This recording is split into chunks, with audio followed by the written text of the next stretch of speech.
নমস্কার। এই মুহূর্তের বিশেষ গুরুত্বপূর্ণ খবর। উত্তরবঙ্গ বর্ধমান মেডিকেল কলেজের পর এবার প্রকাশ্যে এলো আরজি করের হুমকি সংস্কৃতির। হাসপাতালের ভয় দেখানোর অভিযোগে সরব চিকিৎসকদের একাংশ হাসপাতাল কর্তৃপক্ষের কাছে জমা পড়ল অভিযোগ। দেওয়া হলো কয়েকজনের নামও সেই তালিকায় থাকা অভিযুক্তদের তলব করলেন হাসপাতাল কর্তৃপক্ষ।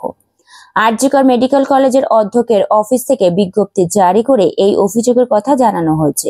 সোমবার স্পেশাল কাউন্সিল বৈঠকে বিষয়টি উত্থাপিত করেন রেসিডেন্ট ডক্টরস অ্যাসোসিয়েশনের সদস্যরা।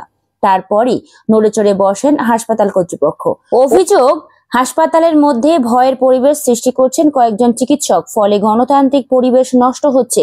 হাসপাতাল কর্তৃপক্ষের কাছে একটি চিঠিও দেন তারা। তদন্ত কমিটি গড়ে বিষয়টি খতিয়ে দেখা হচ্ছে বলে খবর। সেই চিঠির ভিত্তিতেই এবার 51 জনকে তলব করেছেন হাসপাতাল কর্তৃপক্ষ। সেই তালিকায় আছেন হাউস স্টাফ, ইন্টার্ন চিকিৎসক এবং কয়েকজন চিকিৎসক পড়ুয়া। বুধবারের মধ্যে তাদের হাসপাতাল কর্তৃপক্ষের সঙ্গে দেখা করার নির্দেশ দেওয়া হয়েছে। যাদের বিরুদ্ধে অভিযোগ তাদের নামের এক তালিকাও প্রকাশ করেছেন হাসপাতাল কর্তৃপক্ষ। অভিযোগ, ওই চিকিৎসকদের মধ্যে অনেকেই আরজি করের প্রাক্তন অধ্যক্ষ সন্দীপ ঘোষের ঘনিষ্ঠ। উল্লেখ্য, আরজি করের মহিলা চিকিৎসক খুনের ঘটনায় বিচারের দাবিতে আন্দোলন করছেন জুনিয়র ডাক্তারেরা। তার মধ্যে আরজি করের আর্থিক অনিয়মের অভিযোগও প্রকাশ্যে আসে। সেই মামলায় গ্রেপ্তার করা হয়েছে সন্দীপ ঘোষকে। অভিযোগ, সন্দীপ হাসপাতালে নিজের প্রভাব বিস্তার করে নানান দুর্নীতি অপকর্ম করতেন। তার ঘনিষ্ঠরা দাপিয়ে বেড়াতেন হাসপাতালে। সম্প্রতি উত্তরবঙ্গ বর্ধমান মেডিকেল কলেজে হুমকি ও শাসানের সংস্কৃতির অভিযোগ ওঠে।